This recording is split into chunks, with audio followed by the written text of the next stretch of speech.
This is class 4, subject maths, topic decimals,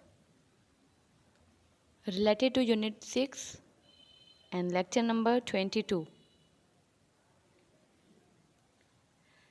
Today's learning objectives: number 1, convert decimal up to 3 decimal places. हिते पाण खे decimal खे convert करिणो आहे 3 decimal places two fraction. हाणे त डेसिमल मिलियल हूंदो जंहिंखां पोइ 3 डिजिट वारो नंबर आहे, मतिलबु डेसिमल खां पोइ 3 डिजिट हूंदा, उहो डेसिमल पाण खे फ्रैक्शन में चेंज करणी आहे। Second number, add and subtract decimal up to 2 decimal places. पाण हिते एडिशन एंड सब्ट्रैक्शन सिखंदासीं हिन में, जेका 2 डेसिमल प्लेसिस मतिलबु डेसिमल खां पोइ 2 डिजिट्स हूंदा। स्टार्ट कंदासीं। Conversion of the decimal into fractions. हाणे त पाण कन्वर्ट करणु सिखंदासीं डेसिमल खे फ्रैक्शन सां। To convert a decimal into a fraction we first remove the decimal point. जॾहिं पाण डेसिमल खे कन्वर्ट कंदासीं फ्रैक्शन में त सभ खां पहिरें पाण खे जेको करिणो आहे उहो रिमूव कंदासीं डेसिमल पॉइंट। जिते बि डेसिमल लॻल आहे पाण उहो रिमूव कंदासीं, ख़तमु कंदासीं। Then we write it in the fractional form. पोइ उनखे पाण फ्रैक्शनल फॉर्म में लिखंदासीं। इन द एंड, आख़िर में, we reduce the fraction to its lowest form. Last में जॾहिं पाण फ्रैक्शन में मतिलबु डेसिमल खे फ्रैक्शन में चेंज करे छॾींदासीं त उनखे लोएस्ट फॉर्म में आणींदासीं। जेकॾहिं न्यूमिरेटर ऐं डिनोमिनेटर ते सेम कोई टेबल वञे थो त पोइ पाण उहो लॻाईंदासीं। Let us learn this method with the help of the following examples. अचो त ही मेथड पाण सिखूं इन एग्जाम्पल्स खां।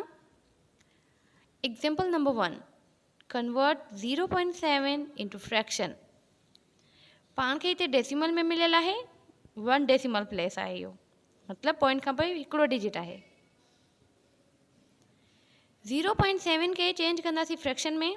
Solution 0.7 is equal to 7/10। जेकॾहिं अच्छा पहिरें पाण खे इहो करिणो आहे कि पॉइंट ख़तमु करिणो आहे। हीअ कीअं सॉल्व थियल आहे? जेकॾहिं पाण 0.7 मां पॉइंट हटाए छॾंदासीं थी वेंदो 0.7, त 0 जी कोई वैल्यू न आहे, त इन जे लाइ न्यूमिरेटर में लिखंदासीं 7। हाणे 0.7 आहे मीन्स के पॉइंट खां पोइ हिकिड़ो डिजिट आहे ऐं 0 आहे पहिरें, त मीन्स के इहो 10 आहे।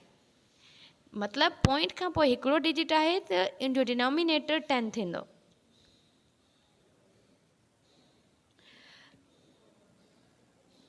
The above method is explained in steps as। ही जेको मेथड पाण सिखियोसीं त इहो एक्सप्लेन थियल आहे स्टेप्स में। कीअं मतिलबु कि पाण खे स्टेप सां इहो सॉल्व करिणो आहे। Step number 1, remove the decimal point. पहिरें पाण खे डेसिमल रिमूव करणी आहे। Second step, right the given digit in the numerator. जेको उन में पाण खे डेसिमल खां पोइ जेको डिजिट मिलियल आहे उहो पाण न्यूमिरेटर में लिखंदासीं। Step number 3, count the number of digits after the decimal point. Decimal खां पोइ जेको पाण खे नंबर्स मिलियल आहिनि, डिजिट्स मिलियल आहिनि, उहे काउंट कंदासीं।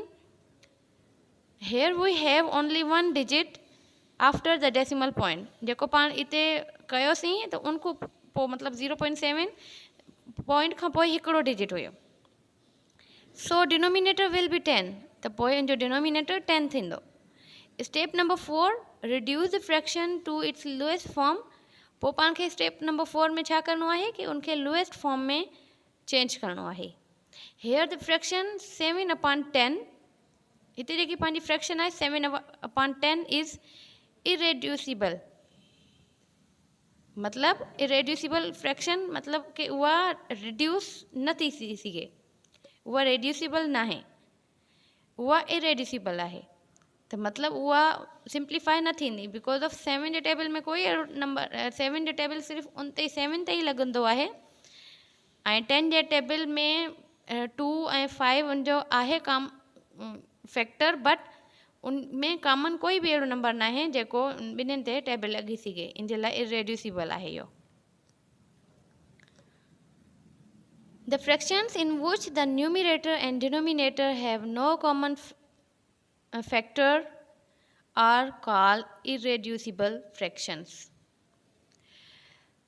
जे फ्रैक्शन में न्यूमरेटर एंड डिनोमिनेटर जो को भी डिजिट या कोई भी नंबर कॉमन ना होंदो, कोई भी कॉमन फैक्टर न होंदो, उनके इरेड्यूसिबल चइबो आहे, मतलब वो रिड्यूस हिक ॿिए खे नथो करे सघे.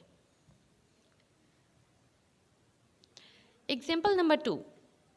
Convert 6.28 into fraction. Remember that point खां पोइ जेतिरा भी डिजिट्स अचनि उन्हनि खे पाण अलॻि पढ़ंदासीं. 2 and 8, not for 228. Solution 6.28 is equal to 6, हिते पॉइंट पाणे हटाईंदासीं, थी वेंदो 628. न्यूमरेटर एंड डिनोमिनेटर छा थींदो, पाण खे स्टेप्स यादि रखणु घुरिजनि कि सेकेंड स्टेप में इहो हुयो कि पाण खे जेको पॉइंट खां पोइ डिजिट्स काउंट करणा आहिनि, त डिजिट्स घणा आहिनि, 2, 8, 2 डिजिट्स आहिनि. त इन जे लाइ इहो 2 डिजिट मीन्स 2 ज़ीरो कंहिं में ईंदा आहिनि, 100 में ईंदा आहिनि. 628 अपॉन 100 इनखे पाण पहिरें डिवाइड कंदासीं. 628 खे 4 सां डिवाइड कयो वियो आहे, आंसर आहे 157. ऐं 100 खे 4 सां कंदासीं त 25. मीन्स के हिते जेको आहे 628 अपॉन 100 में कॉमन फैक्टर्स आहे 4. 4 जो टेबल लगायो आहे हिते 100 ते 25 टाइम एंड 628 ते 157 टाइम. 157 अपॉन 25. नाउ हिते कोई भी अहिड़ो नंबर ना आहे, मतलब इन जो कॉमन फैक्टर ना आहे. 157 अपॉन 25 जो कॉमन फैक्टर कोई भी ना आहे. हाणे त हिते वरी चेक कंदासीं त हिते फ्रैक्शन कहिड़ी आहे. जेकॾहिं इम्प्रॉपर फ्रैक्शन आहे त पोइ पाण खे उनखे मिक्स में फ्रैक्शन में आणणो आहे. बिकॉज के इम्प्रॉपर फ्रैक्शन जेको हिते मिलियल आहे, जेको इम्प्रॉपर फ्रैक्शन कहिड़ी हूंदी आहे, जंहिंमें न्यूमरेटर वॾो हूंदो आहे. त जॾहिं पाण उनखे चेंज कंदासीं मिक्स में, पाण खे कीअं करिणो पवंदो, 25 जो 157 ते टेबल लॻाइणो पवंदो. त टेबल लॻंदो 6 टाइम ऐं रिमाइंडर बचंदो 25 7. त हाणे हिते जेको आहे पाण इहो सॉल्व करे चुका आहियूं ऐं पाण सिखी चुका आहियूं कि कीअं नंबर्स खे फ्रैक्शन में आणे सघिजे थो. The above method is explained in steps are. जेको हाणे पाण मेथड सिखियोसीं त ही एक्सप्लेन हिन स्टेप्स में थियल आहे. Step number 1, remove the decimal point. सभ खां पहिरियों डेसिमल खे रिमूव करिणो आहे. Step number 2, count the number of digits after the denominator point. पोइ पाण खे नंबर काउंट करणा आहिनि जेका पॉइंट खां पोइ मिलियल आहिनि. Here we have 2 digits after the decimal point. हिते पाण वटि जेको नंबर हुयो उहो डेसिमल पॉइंट खां पोइ 2 डिजिट्स आहिनि, means 28. So denominator will be 100. त पोइ इन जो डिनोमिनेटर 100 थींदो. Step number 3, reduce the fraction in its lowest form. पोइ उनखे पाण खे रिड्यूस करिणो आहे लोएस्ट फॉर्म में. Here we can reduce the fraction 628 by 100 to its lowest form. हिते पाण जेको आहे आसानी सां करे छॾियो आहे 628 अपॉन 100 के लोएस्ट फॉर्म में. So it is reducible fraction. त पोइ इहा रिड्यूसिबल फ्रैक्शन सॾिबी, मतिलबु जेकी रिड्यूस थी सघे थी. Addition and subtraction of decimal up to 2 decimal places. हिते पाण एडिशन जमा करण ऐं कट करण सिखंदासीं, जेका पॉइंट खां पोइ 2 डिजिट वारो नंबर आहे. Example number 1, 8, 0.52 and 0.34. Solution 0.52 ऐं हेठे मिलियल आहे 0.34. हाणे ही जेका नंबर्स आहिनि जेका पाण हिते सोल्व कंदासीं, जेका प्लस कंदासीं, उन्हनि खे चइबो आहे एडेंडा. त हाणे पाण खे छा करिणो आहे, हिते प्लस करिणो आहे. 2 and 4 खे प्लस कंदासीं, 6, 5 and 3, 8. पॉइंट जी जॻह ते पॉइंट रहंदी ऐं 0 जेका मथे लिखियल आहिनि उनजो हिकिड़ो 0 हिते ईंदो. The answer is called sum. Addition वारे आंसर खे चइबो आहे सम, ऐं जेका सोल्व थियण जे लाइ नंबर मिलियल आहिनि एड करण जे लाइ उन्हनि खे चइबो आहे एडेंडा. The above method is explained in step as जेको पाण हाणे मेथड पढ़ियोसीं इहो स्टेप्स जे ज़रिए एक्सप्लेन थियल आहे. Number 1 right एडेंडा in vertical form जेको पाण खे मिलियल आहे नंबर सॉल्व करण जे लाइ उनखे वर्टिकल फॉर्म में लिखीनि in such a way that decimal comes under the decimal point. त अहिड़े हिसाब सां लिखिणो आहे कि डेसिमल जे मथां ई डेसिमल हुजे ऐं नंबर्स जेका मिलियल आहिनि बिल्कुलु हिक ॿिए जे मथां हुजनि. Step number 2 add the digit from right to left just like the addition of whole numbers. Add कंदासीं डिजिट्स के राइट टू लेफ्ट मतलब राइट साइड खां पहिरें स्टार्ट करिणो आहे एडिशन करणु numbers ji. Step number 3 in the sum put the decimal point exactly below the above decimal points. Last में जॾहिं पाण एड करे वेंदासीं त एग्जैक्टली जेको जिथे मिलियल आहे पॉइंट उन जे हेठां ई बिल्कुलु पॉइंट लॻाइणी आहे. Subtract 6.05 from 9.3. Now, हाणे पाण हिते सब्ट्रैक्ट करण सिखंदासीं विथ डेसिमल. सॉल्यूशन 9.30